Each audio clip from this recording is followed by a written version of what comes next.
All right, hello and good afternoon, everyone. We'll go ahead and get started.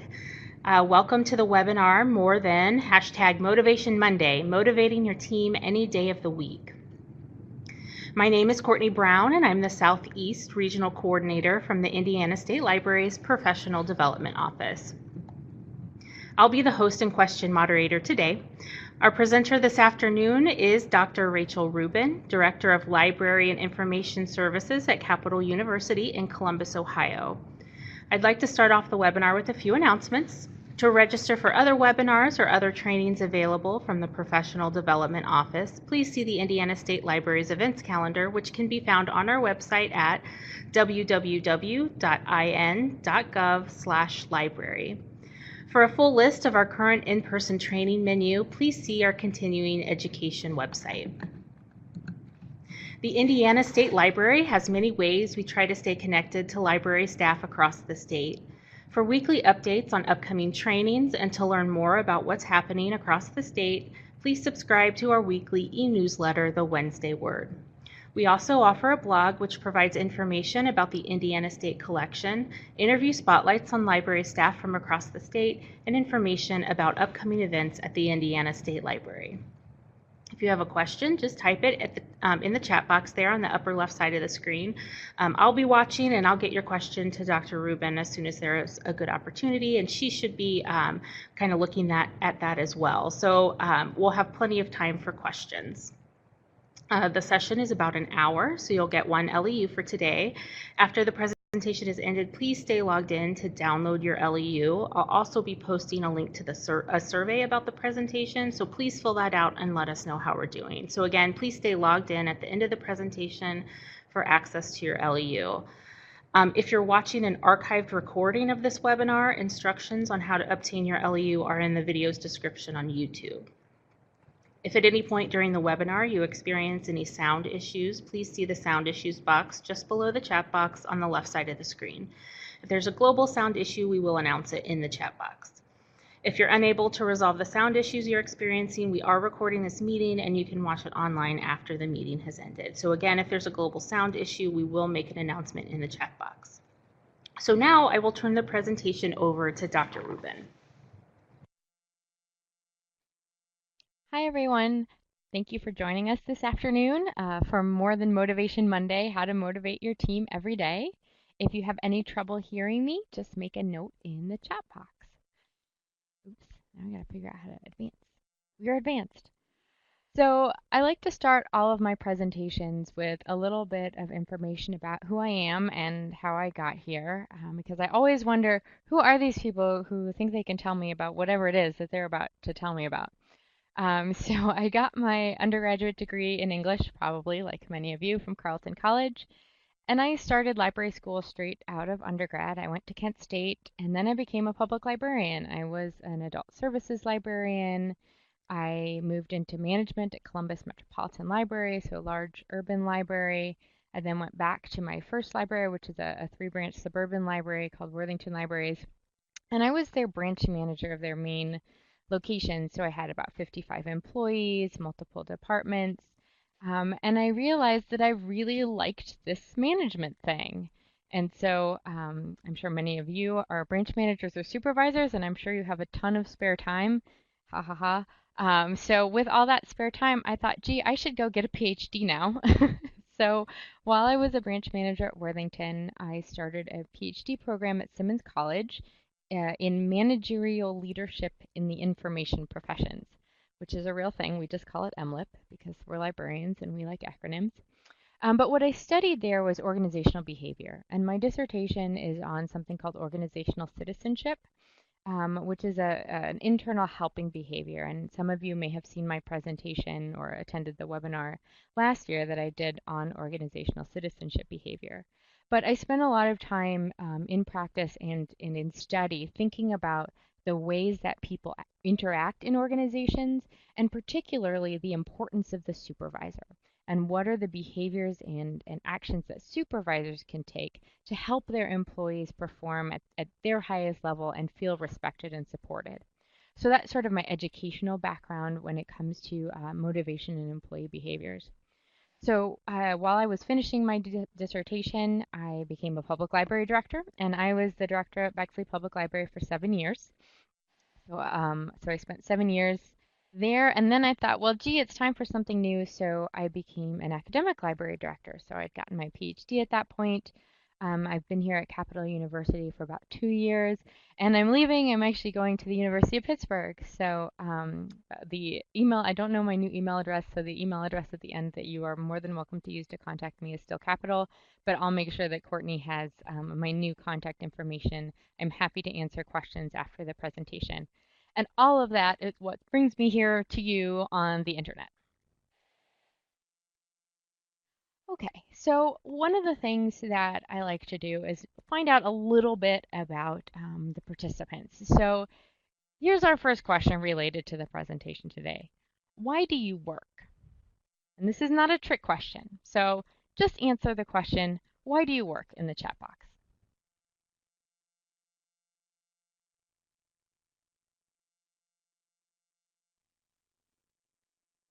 Right.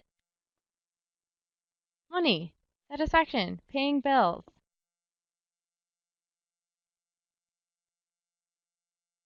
So lots of different kinds of answers here, right? But the second question that I want you to think about is, now I want you to answer the question, why do you work hard?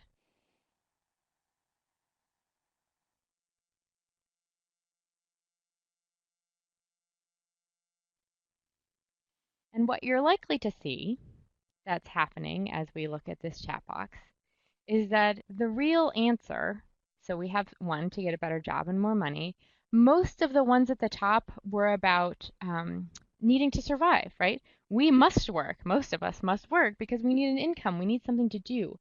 But the reason we work hard is typically something else, right? And what it means to work hard, that's what motivation is. And one of the points that I want to make throughout this presentation is that we tend to jumble up a lot of different things when it comes to thinking about motivation. And that's part of what makes it so hard to identify, how do I motivate my employees? But what we're going to do in this hour is sort of break out all of the different aspects, all of the different factors that influence motivation, and sort of separate them away from some of the other things that may impact, for example, satisfaction or the reasons that you work. So what we're thinking about are key workplace attitudes. And the one we're focusing on is this willingness to work hard, which is different than why we work. And I think it's important because we tend to combine, because it's really hard to tease these things out, a lot of different workplace attitudes.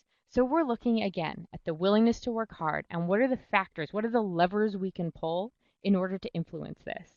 But there's other things that are important, right? Like satisfaction. It's not motivation, but it's important. So when you're talking about satisfaction, you're talking about the affective condition regarding the way you feel about your job. You can go through periods where you're very satisfied. You can go through periods where you're less satisfied. But that is different than why you work hard. Are they related? Possibly, but they're not the same. Another one of those key workplace attitudes that tends to get all jumbled up is commitment. Do we want to stay?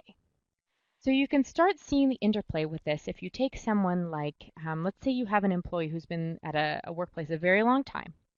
They don't really want to leave. Maybe they've got like 5 or 10 years till retirement, so they're committed. They're going to stay. They might be very satisfied because maybe they've like made the job exactly the way they want it. They don't really have to do, anything outside of their comfort zone, but their motivation might be low, right? They might not want to work super hard, but they're super satisfied and they're super committed. Or you have somebody that is super satisfied, they love their job, they're super motivated, they want to work hard, but for some reason they can't stay. Maybe their spouse leaves, maybe they're not making enough money. So you start to see how these things, they're not the same, and this is part of the reason that people are complicated in the workplace, that it's hard to motivate and understand people because it's not just one thing. We tend to lump all, when we talk about morale, these are the sort of things we talk about. What we really mean when we say morale are these things. So you have to start thinking about, these are different levers that we need to be pulling and pushing in order to get people to stay, to be satisfied, to be motivated. And then the last piece of this that you see in highly functioning organizations is citizenship. So are people going above and beyond to help each other be more effective and efficient? So if you see somebody walking around a corner and all their books fall off their book cart, do you just let them, pick them up by themselves and be like, well, that's too bad. Sorry about your luck. Or do you get up and help them, right? So when you create an environment in which all four of these things are strong and healthy, then you have a highly functioning organization. So again, I'm sort of painting this picture just to demonstrate that there are different components. We're talking about one. We're talking about one component today, and that is the willingness to work hard and what we can do to influence that. So think about someone so I'm assuming most of you are supervisors, and if you're not a supervisor, you can just think of a colleague. Think of someone you supervise or a colleague that you look at them and you think, that person is super highly motivated. How do you know that? What is it that that person is doing that demonstrates to you that they're highly motivated?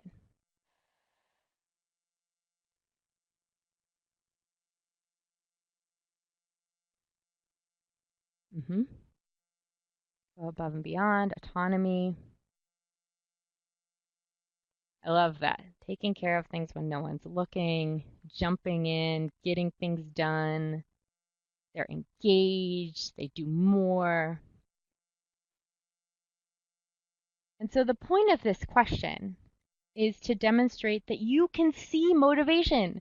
It's not this enigmatic, like, I don't know what it is, I don't know what it looks like, I don't know how to influence it. Once you know what to look like, which everybody does, we naturally know what to look like or what to look for. We naturally know when we see it, right? We know when an employee is highly motivated. So let's pull that out a little bit. Let's think about the levers that you're seeing. So one of the levers that you're seeing is direction. And what they're doing is making a choice among alternatives. And what that means is your employee can come to work and they can sit at their desk and they can call their mom, or they can file their nails, or they can use social media, or they can do their jobs, right? So they have alternatives. They don't necessarily have to do the work that needs to get done. But employees who are motivated take the right direction. They make the right choice among alternatives to be productive. So these are things that you can reward and they're things that you can discourage. So if someone is not particularly good at this, you can look for this. You can look for employees and thank or redirect an employee who isn't particularly good in this area, right? You can also look at persistence. Did they sit down to do their task and do they complete the task? Did they stick with it until it's done? One of the interesting aspects of this is called continuing motivation. And I'm sure this is true for many of you, we very rarely are able to do a task straight through to completion. We're going to be interrupted, right? But highly motivated employees, once they're interrupted, they return to the task. And that's what's called continuing motivation. So it's not just that they're persistent, but that if they're interrupted, they come back to it. The intensity, how focused is their effort? Are they watching Netflix on one screen while doing a task, or are they focused on the task? And then ultimately, how well is the task performed? And I wish I could tell you that there's a recipe that you have, like, if all these things are at 11, you are good to go. But there are factors, right? There are things that influence this. So if all you're doing is stamping withdrawn on the inside cover of a book, it's probably not the end of the world if you've also got something else going on, right? You don't have to be intense all the time. But a good employee, an employee who's highly motivated, knows the difference. And they know when they need to be focused. They know when something they can, they might be able to just leave it and come back to it at some other time. So what you're looking for not just is the ability to do all of those things, but to do all of them appropriately when needed. So here's another way to sort of think about this. When you are super jazzed about going to work, when you're excited to get out of bed in the morning, when you wake up and your eyes shoot open and you're like, I'm so excited to go to work today, what is happening at your workplace? What is a really good day for you? I'm sorry, that is a question for you guys.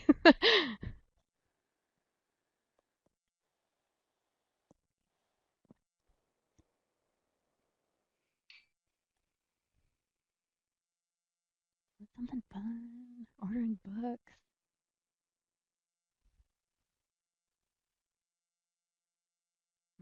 Patrons, something people are excited about, story time.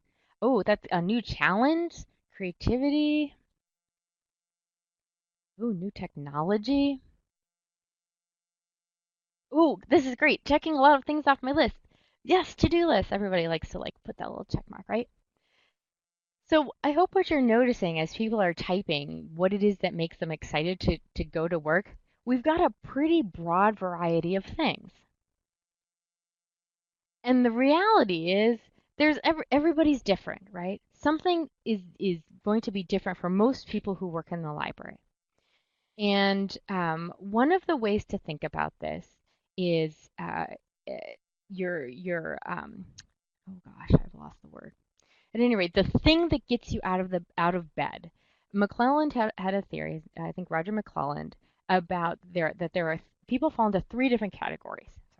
Three different categories. One of them is that they are jazzed to get out of the bed when they have affiliation, when they are working with people, when they're building connections, when they're, for example, doing story time, when they're doing programming, when they get to work on teams. That's what strongly motivates them.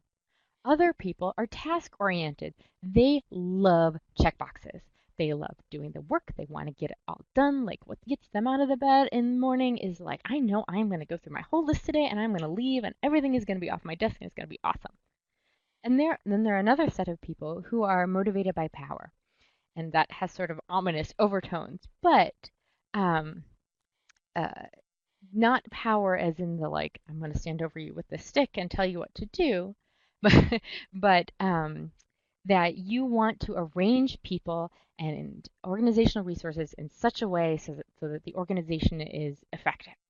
So this is power as in putting people in the right places with the right resources to get things done. So, and these things change over time, right? So when I started as a librarian, I became a librarian because I love helping people. I am an extrovert. I enjoy working with people. I loved programming. I loved public service. And over time, I realized that my motivation was changing. Now I am really driven by putting the right people in the right places and letting them do their thing. That's now why I get out of bed in the morning. When my organization is humming along because everybody's doing their thing and everybody knows what's going on and we're meeting our mission, that's what gets me out of bed in the morning. So things change over time. But if you think about, each of your different strengths and the way that you do your different things, it really demonstrates that when you're hiring, for those of you who are supervisors, when you're hiring, it is really important that you are matching not just that a person is capable of doing the skills that you're looking for, but that it is a good match for their internal motivation. You don't want to take someone who is not affiliation motivated and put them in a public service position, right? You want your finance person to be task oriented.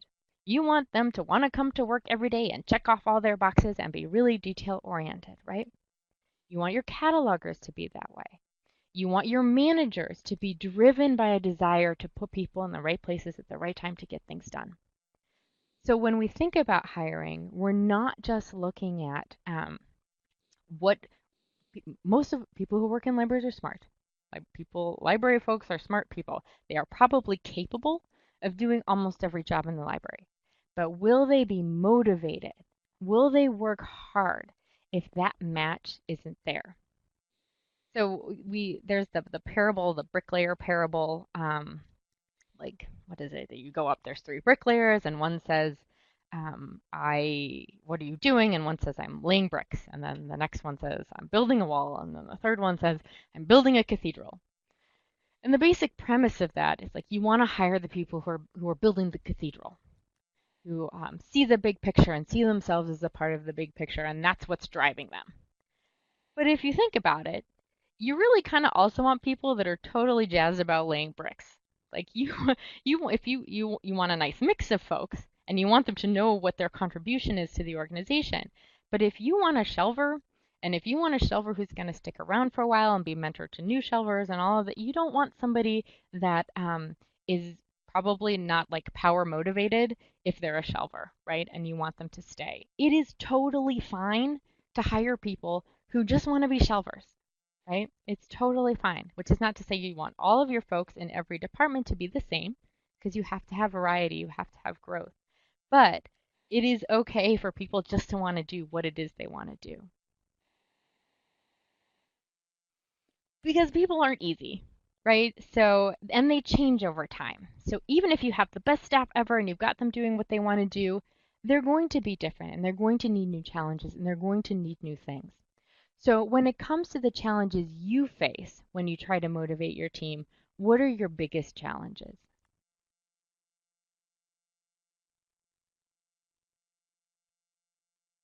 Generation gaps.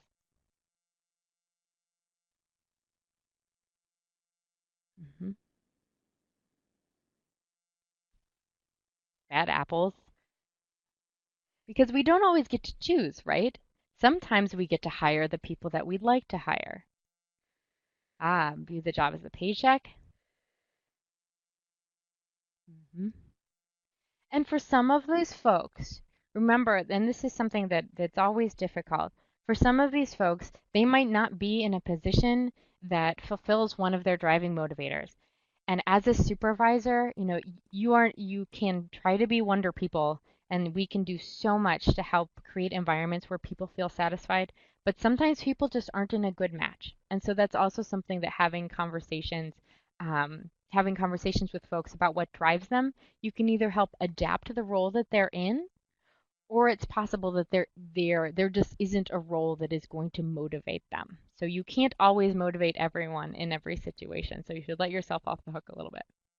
So, given all of these things, given all of these challenges, what are some of the ways that you think supervisors or organizations can try and motivate these team members?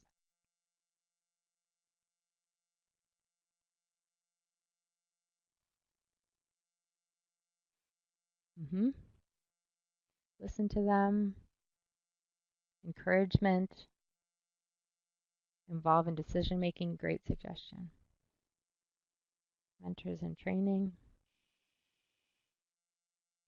hmm Oh, that's great. Match skills and interest to task. Show interest. Excellent.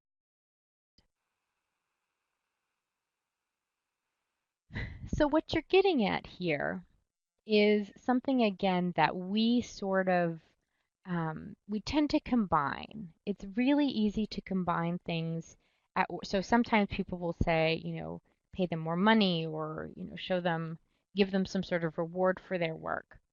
And one of the interesting things is, and it doesn't really make sense until you think about it, we tend to think about the things that make people satisfied as also making them motivated. But as we talked about in one of those first slides, those are actually two different things. And Frederick Hertzberg, way back in the 50s, did some research, and this research has held up, which is one of the reasons I really like this theory. And what he found is that those are two scales. There is not a scale from dissatisfied to motivated, but there is a scale from dissatisfied to satisfied, and there's a scale from unmotivated to motivated. And the fascinating thing about what he discovered is that the factors, those levers that you're pulling to adjust each of those scales, are actually different. So sometimes when we're trying to motivate and move something along the motivation scale, what we're actually doing is looking at the satisfaction scale. So we're going to break that down and talk about the things that are actually satisfaction items and the things that are motivation items. And again, this is not to say that the satisfaction items aren't important, but that if what you're doing is looking at motivation, we have to focus on those levers. So in his conceptualization, he called the satisfaction scale hygiene factors, and he called the motivation scale motivators. So these are sources of dissatisfaction. These are things that are hygiene: policy, security, supervision, working conditions, and pay.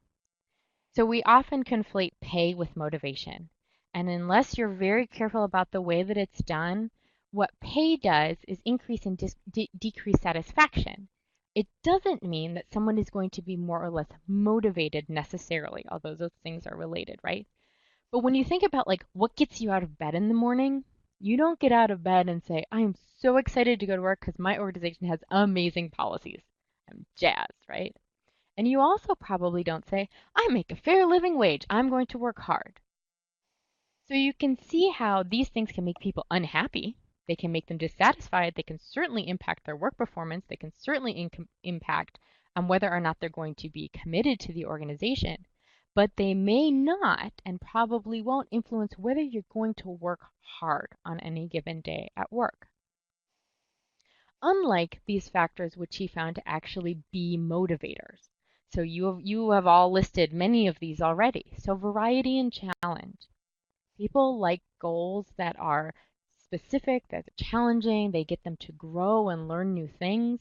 They like the opportunity to advance. And many of us have worked in small organizations where the idea of going up isn't, very likely possibility. But another way to think about that advancement as development of mastery, right? Can we help someone expand their skills and develop and grow as a professional? Recognition, I think somebody talked about encouragement and saying thank you. It's my guess is that if any of you have received handwritten thank you notes, you probably saved them. So how often, those are really powerful. It's very, it's very simple, but it's very powerful to say thank you to someone. And I used to have a little box of note cards that were just like little plain note cards. And when somebody did something that I thought was, deserved recognition, I would just write them a little note. And I know that most of the employees I did that for, they actually kept that note. It took me 5 minutes, right, to do that, to take that time. And then opportunities for growth. And I think this is something that we're really challenged with sometimes in libraries because there's only so much within a job description sometimes that we can do to help someone expand. So unfortunately, what we do sometimes is we just give people more work. And that's what's called horizontal job expansion. They're doing a thing, and then we just give them more of it because we want to challenge them. But that's not, again, going back to being more challenging. It's not intellectually stimulating. It's not creating opportunities for innovation and creativity and trying new things.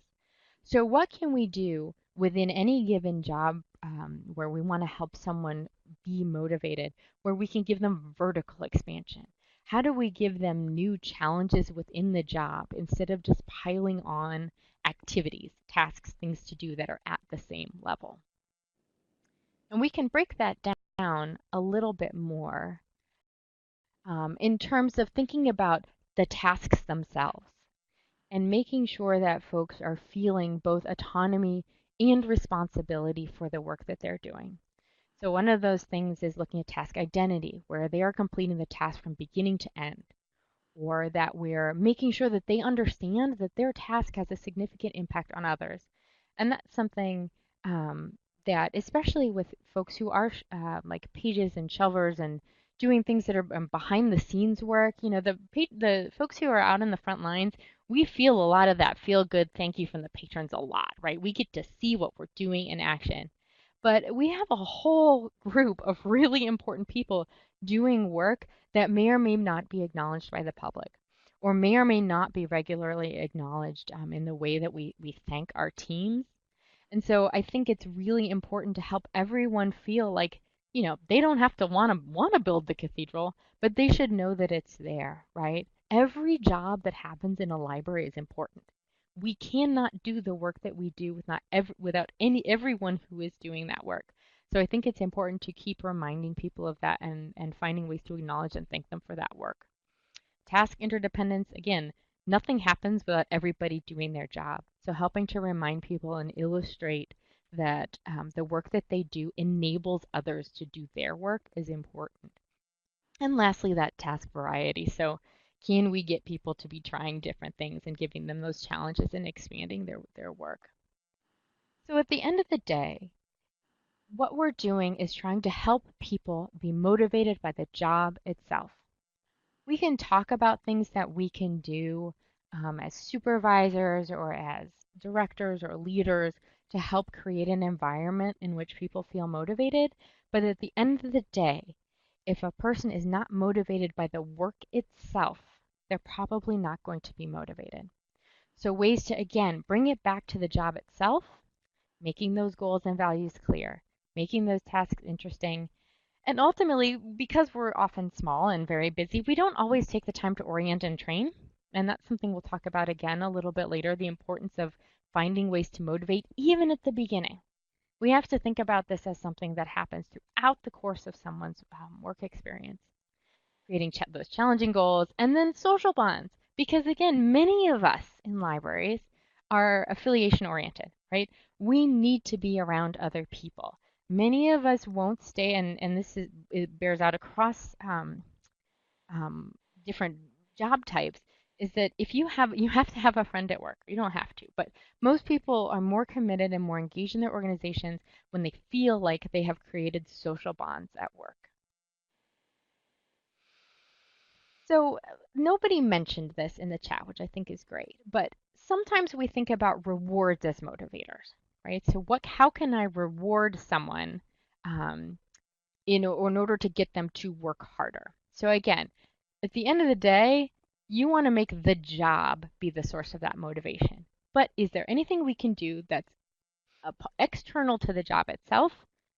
So sometimes when we talk about rewards, we talk about pay, we talk about bonuses.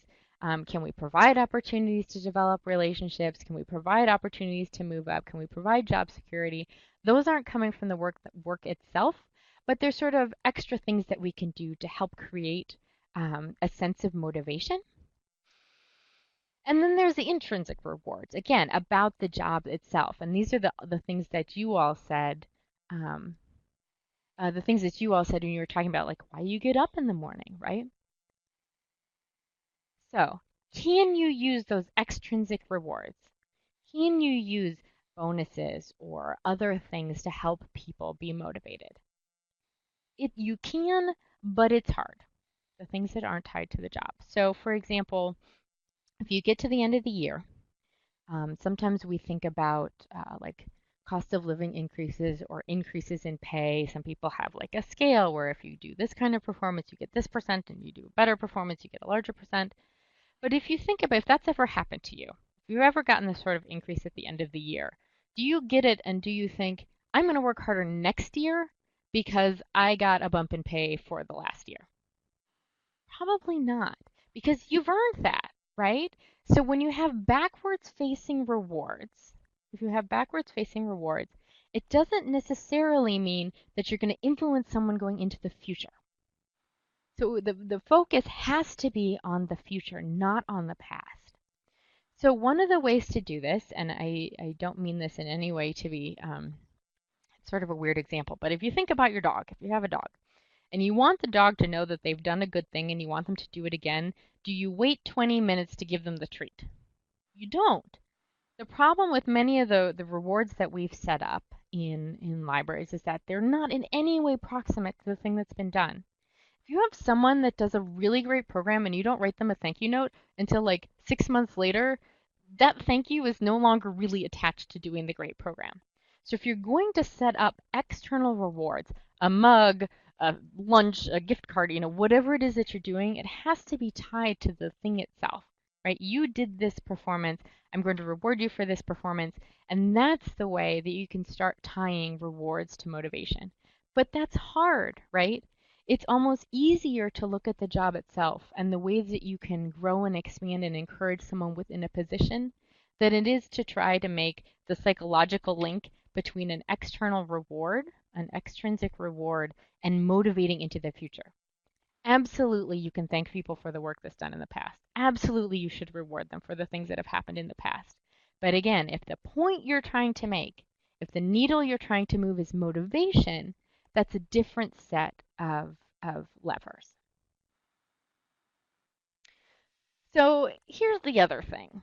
Motivation, just like whether you're affiliation motivated or power motivated or motivated by tasks, this can change over time. And it's also tied to career stage.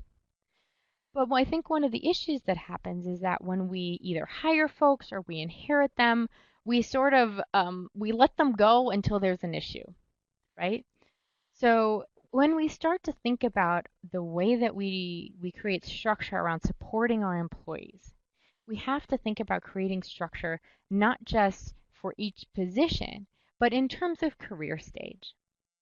So when you hire someone, what are you doing at the pre-entry phase to encourage motivation? Are you talking to them about the job itself? Are you talking to them about the way that it fits into the larger organization? Do they have any say in, what the plan is for their training and things like that? So you can build in motivational aspects to even before they come on board. Then as you bring them on board, are you giving them a chance to build social bonds? We did a little experiment. It was not a real experiment, but we did a little test where we had some new folks coming in, and we could have hired them like on different days, and they would have gone through orientation on different days, but we brought them all in together. And it became very clear that having a cohort of other people who were new um, helped them become settled and more comfortable and more engaged very early on. And so I think going forward, if I don't have that opportunity, I would try very distinctly to connect any new employees with a mentor. Tie them to, it doesn't even have to be one person, but making sure that they're having opportunities to feel like they have some responsibility already. These are the things that you're going to be in charge of, and here are the people that you can go to.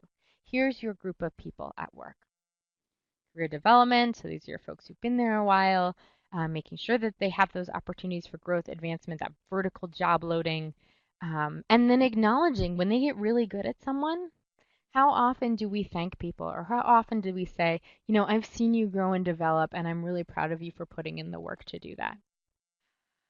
And then there's probably the most troublesome stage, which is stage 4, which is the plateau.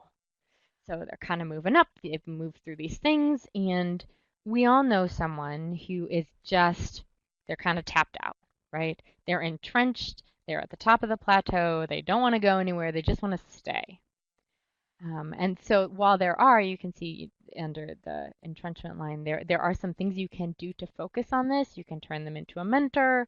You can help them build their social networks, navigate them through retirement.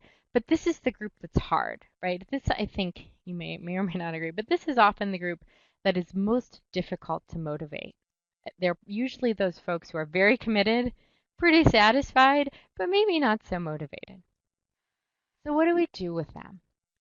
There's 2 things we can think about. One of them is that they might be in a structural plateau, right? They might just have gone all the way up and there's just nothing else you can do to help motivate them in terms of like giving them a path to advancement. They might have tapped out. But it could also be that they've got it. They've got, they figured it out. They've been doing this a long time and they're bored. Like that cat. So what do we do with these folks? Because these are usually the hardest nuts to crack. We can do cross-training. Can we do job rotation? Somebody already suggested over in the chat, can we get them to have increased participation in decision making? And some of you might be thinking, as I have in the past, oh, this person I don't know, they're often very negative, I don't know if I want them involved. Getting that perspective and having them feel involved again and appreciated and respected can be huge for someone's motivation. If they feel like they've been disregarded, or not taken seriously, that can be really problematic. It doesn't mean you have to do everything they suggest, but it means engaging respectfully. It means listening, as many of you have pointed out. And again, if you've reached the top of that pyramid, you're probably not going to focus on promotion. So what is it in your organization that's valued? What is it for which you thank people, or for which you, at your end of the year staff meeting, what is it that you acknowledge people for? They might be in a perfect position to serve as a mentor. So again, you're giving that increase in social bond, but you're also acknowledging their mastery when you put someone in a position to be a mentor. They may be bored, but you may be able to offer them vertical job expansion if they increase their knowledge. So is it, are they interested in going to conferences and workshops and getting new skills in order to enrich and redesign their jobs? Sometimes people are super stressed, and so stress management is always useful for all employees, not just for those at the top of that plateau. And lastly, and I think this is something we don't do nearly enough, we don't just ask people, what is it that you want, that you want to do? I try and meet with my team members at least once a month, and it's usually very informal and just to get some feedback and check in. And I found that people know where they are. Most people aren't surprised. So if you say to someone, I've noticed you just don't seem like you're really excited at work lately. What's going on? Is there something else we can do? Is there something that's happened? Is there something that's changed? Is there a project you've always wanted to work on? Let's talk about this. People know when they're bored. People realize when they're not motivated. And as humans, most of the time we like to be in that state. So sometimes having that conversation is very liberating. Sometimes it's uncomfortable, but very often people are just really glad to be asked. So I always like to have this slide. This is not necessarily tied to motivation. It's a little bit more tied to satisfaction. But in my doctoral research, one of the things that I discovered is that an employee's supervisor, direct supervisor, is the number one determinant of their experience at work. If you are a supervisor, you matter. The conversations you have, the thanks you give, the effort you put into helping to make someone's work experience more satisfying and motivational, it matters. It is hard work. Middle managers especially are rarely acknowledged and thanked. So if you are a middle manager, I want to acknowledge and thank that hard work. Thank you for that hard work. And also to just re-emphasize the fact that you do have an impact and a really important impact on the work life of your employees. So don't take that for granted. So, given everything that I've just thrown at you, which is a ton of stuff, what is something that you'll do differently after the webinar? Or what is just something new that you learned today?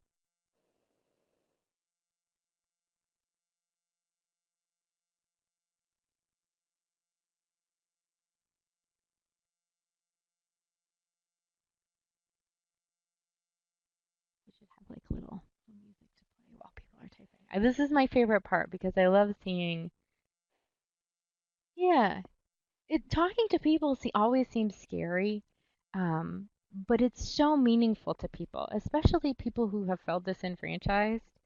Um, Knowing that they're respected, and even if they don't get to do what they wanted to do, knowing that they're being listened to is really powerful. Yeah, so new employees will need things that are different than older employees. And somebody mentioned earlier about those generational differences. And so, just this is a little bit of a tangent, but one of the things that I think is important here is that at the end of the day, what we looked at here applies to everyone. So people are motivated by different things, but everyone is motivated by something. So it doesn't matter if they're new to work, it doesn't matter if they've been in the job for 30 years. So it's really a matter of finding and communicating what it is that drives people and helping them understand that maybe it's generational, maybe it's not, but that what is driving people to work at the end of the day is it making the workplace better. So that's the whole point of helping people be more motivated or be in jobs that are a better match for them is you can carry out your mission better. And so I think that's really important to keep coming back to. Great. All of those are great ideas. So this is like my favorite little meme because I'm sort of small and potato-like. Um, this is hard. So I want you to be patient with yourselves. People are complicated, and you will learn by doing some really good things, and you'll learn by maybe trying to help a person get into a position that maybe is not the right match for them. But you can do this. If you are committed to your work in whatever position that you're in, to making your organization as effective as possible and making your employees as satisfied and productive and motivated as possible, you can do this. It's not easy, but you can. So now we'll move into questions. So if anyone has any questions for Rachel, go ahead and type that in the chat box. As you're typing those things and she's answering, I'm going to move over to the LEU pod. So to download your LEU, you will need to highlight the Motivation LEU there at the top and click Download File. You should be able to type in your name and print that out. In the middle of the page here, there's a survey link. If you could fill that out, let us know how we're doing. And then also at the bottom, there is Dr. Rubin's contact information, her email for now. Also my contact information if you have any questions for me. If you have any questions for Dr. Rubin, go ahead and type those in the chat box now.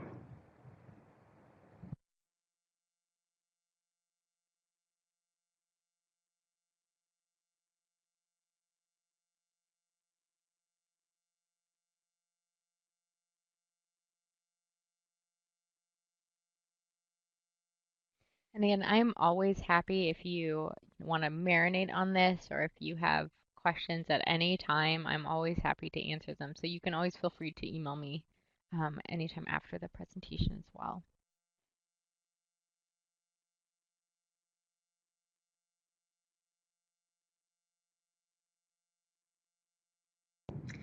I don't see any questions coming in, so I want to thank Dr. Rachel Rubin for giving us another presentation here for the State Library. If you're interested in what she said, she did give a presentation on organizational citizenship last year, and that should be available on our archived webinar page if you'd like to revisit that presentation. It looks like Angela's asking about strategies for motivating senior employees that do not like change. That's a good one. That's a great question. And one of the things I'm wondering about this question is if you're actually asking about two different things. So one of them is discomfort with change, and the other one is the desire to work hard, which is not to say that they're not related. But so if it is an issue with, if the person is still working hard, but they're a little bit disgruntled and they're uncomfortable, there are a couple of great change resources, change leadership resources that I would be happy to share with you. But if this is somebody that has basically dug their heels in, I think the first thing is asking, have you had that conversation? Have you acknowledged to this person that you've noticed this behavior and that you're concerned about it? And what is it, that has caused it? And what is it that they would like to do? What is it that they would like to see? And even if you can't let them do that, sometimes having that conversation and just doing that listening, which is not always easy, it's not always pleasant, is a good way to open that door. Someone else also mentioned, and it may be kind of the same answer, but strategies for plateauing employees. Yeah. So, and they'll get the slides, right? They can see the slides for these. Absolutely. I will send out the slides to everyone who attended, and then when we get this up on our archived webinars page, we'll also post the slides there as well. Great. So, with that, it could be that they just need to be reminded that what they do is valuable.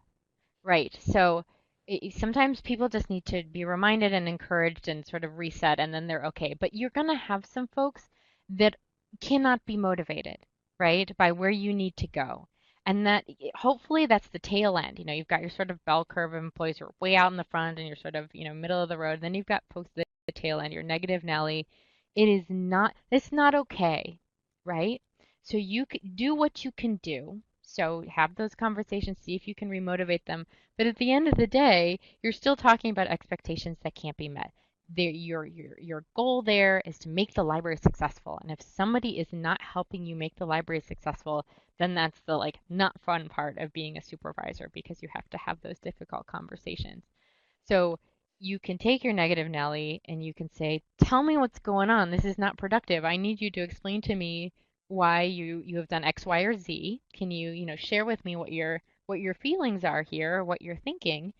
And then you can maybe coach them out of that and remind them that what they do matters. And in fact, this is a different presentation, but everyone in the organization is a role model. Every single person.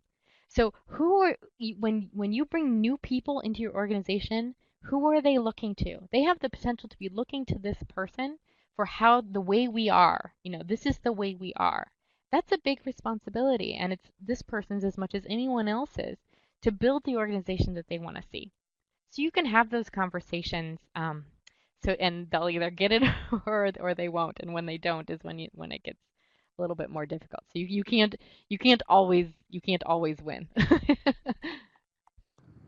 We have another great question. What if you have an employee that is overqualified, but you don't want to lose them, yet you don't have a position available for them. Sure. So so overqualified is always a problematic term for me because some people have like lots of education and lots of whatever, but they really just want to be a library assistant. Like, so the question is this person driven to do more or are they sort of fine? If they're driven to do more, what can you do to give them some vertical job expansion within their position description? Can you give them a little bit more responsibility, a little bit more challenge? At the end of the day, you might lose them. You might lose them. And then they might come back. You might have so you can do what you can to keep this person engaged and growing and supported and challenged.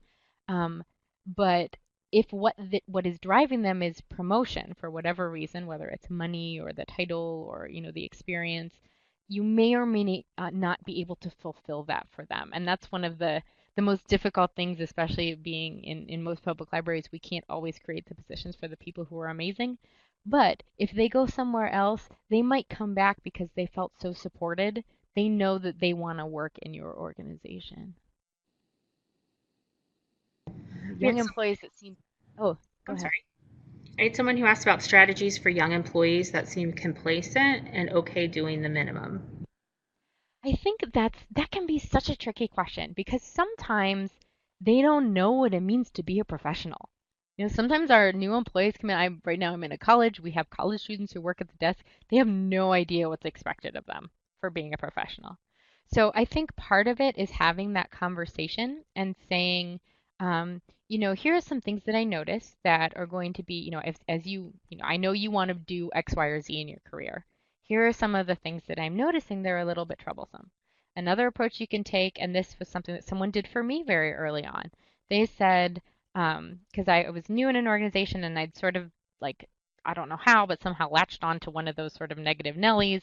And my manager noticed and she said, I think you should really look to Sarah. Sarah has really got it together. You just hitch your course to her cart, watch what she does, be like Sarah. And it changed, like I didn't, follow that other person anymore. So depending on this person, it could be that they don't know and that they don't have a good role model. They don't know which person is their role model. So if you can help direct that, sometimes that helps. Or it could be that they're just not a person who's in a good match, that whatever it is that drives them, this job is not for them. And then maybe that's a different conversation that you have. Um, Kind of leads us into this next question here, which is really interesting. If you know someone is mismatched in their job, they're an assistant manager, for example, but are task oriented, how can you mm. positively encourage them to switch roles within the organization? That is such a great question. And I think in this role particularly, it's important because, again, someone's supervisor is the primary determinant of their experience at work. That is an incredibly powerful role.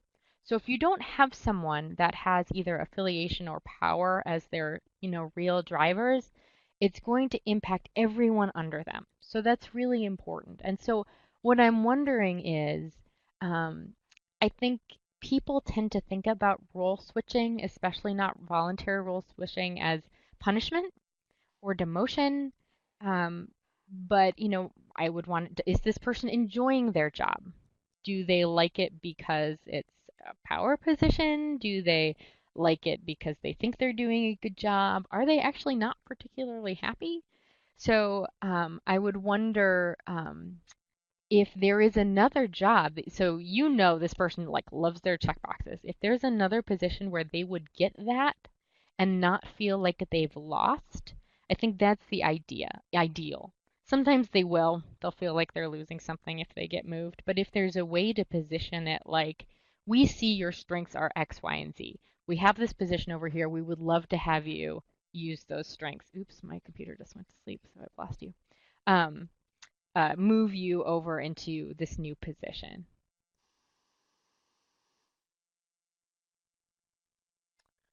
Um, okay. Okay, so we have another question. How do you motivate employees to want to do their job duties without you having to remind them every couple of weeks? And I also want to get this, Christina, connecting the dots for students, right above that one. Oh, yes, yes, go ahead. Connecting dots for students and what did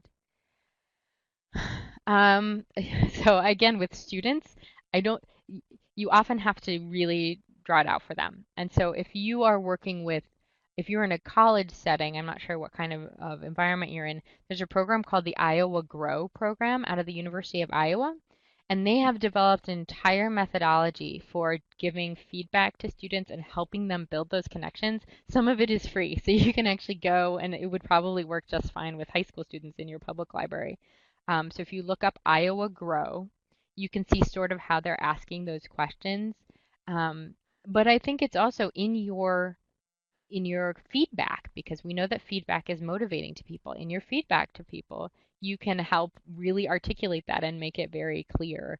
I see you doing X, Y, and Z. Make sure you put that on your resume, or make sure you include that on your cover letter, because these are the things that your future employees are looking for. So I've started becoming much more explicit with student workers about helping them identify and think through those sorts of things. How do you motivate employees to want to do their job duties without you having to remind them every couple of weeks? That sounds like a bigger problem. It could be that it's not a good fit and that the employee isn't motivated to do them at all. And it could be communication. So so again, there's different aspects. This is why people are complicated. There are so many different factors in finding a good match, a good fit for a position. And self-direction and autonomy is something that you really have to hire for by finding out, by asking questions about what they've done in the past and the way they've handled situations in the past. But sometimes you get fooled. But that self-direction and autonomy has to be set out as an expectation. So I would want to know, has that been explicitly said? I noticed that I have to keep these are your tasks. You know that these are the responsibilities of the job. The expectation is that you will continue to do the expectations of the job um, without being reminded to do so. And then if they don't do that, then you have unfortunately another level of performance issue. But that's another trait that you hire for is self-motivation and that sort of self-direction.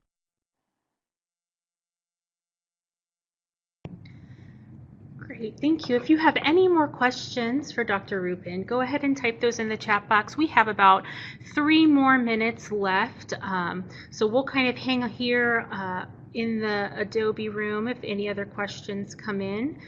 In the meantime, don't forget to download your LEU and take the survey. If you are watching a recorded version of this, your information on how to get your LEU is in the description on YouTube. And we will hang out here for a few more minutes to see if any other questions come in.